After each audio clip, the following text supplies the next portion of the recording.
പിന്നെ എപ്പോഴാണ് ഇത് ഇങ്ങനെ ഒരു വലിയ ഇഷ്യൂ ആണെന്ന് മനസ്സിലാവുന്ന എപ്പോഴാണ്?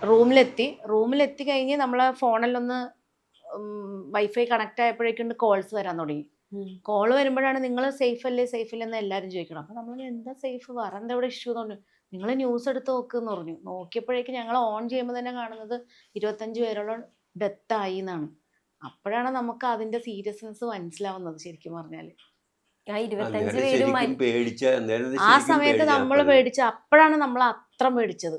കാരണം പിന്നെ അവര് പറഞ്ഞിട്ട് ടൂറിസ്റ്റുകാരെ പോരും തിരിച്ചു പോരും എന്താവും എന്നുള്ളതൊക്കെ ഭയങ്കരമായി. അപ്പോഴത്തേക്ക് പറഞ്ഞത് ഇനി നിങ്ങൾ ഇവിടെ നിന്ന് ഇറങ്ങണ്ട, നിങ്ങൾ സേഫായിട്ട് അവിടുത്തെ ഇരുന്നു. നമ്മളിപ്പോൾ ഇവിടെ നിന്ന് ടോണിച്ചമ്മണി വിളിച്ചായിരുന്നു, പഴയ മേയർ വിളിച്ചായിരുന്നു, അരിസ്റ്റോട്ടിൽ വിളിച്ചായിരുന്നു. ആദ്യം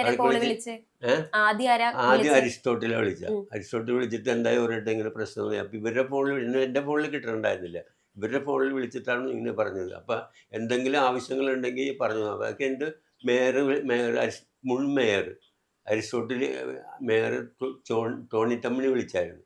വിളിച്ചിട്ട് പറഞ്ഞു എന്തെങ്കിലും ആവശ്യമുണ്ടെങ്കിൽ ഒരിടത്തും പറഞ്ഞോ, MP ആയിട്ട് നമുക്ക് ഇത് ചെയ്യാം, എന്തെങ്കിലും നിങ്ങൾ സേഫായിട്ട് എവിടെയെങ്കിലും ഇരുന്നു, എന്തെങ്കിലും ഉണ്ടെങ്കിൽ വിളിച്ചോളാൻ പറഞ്ഞു. അപ്പോഴത്തേക്കും ഞങ്ങൾ റെസ്റ്റോറൻറ്റിൽ തന്നെ അവർ പറഞ്ഞ് നിങ്ങൾ ഇവിടെ നിന്ന് പുറത്തിറങ്ങണ്ട, കംപ്ലീറ്റ് പട്ടാളമാണ്, അപ്പോൾ റോഡിലൊക്കെ കംപ്ലീറ്റ് ചെയ്താണ്, അപ്പോൾ ഇപ്പം നിങ്ങൾ ഇറങ്ങണ്ട. അപ്പം ഞങ്ങൾ പറഞ്ഞു ഞങ്ങൾ ഇറങ്ങണില്ല. അപ്പം മോനും പറഞ്ഞ് അവിടെ തന്നെ സ്റ്റേ ആകുന്നതുകൊണ്ട് അവിടെ തന്നെ സ്റ്റേ ചെയ്യുകയാണ് ചെയ്തത്.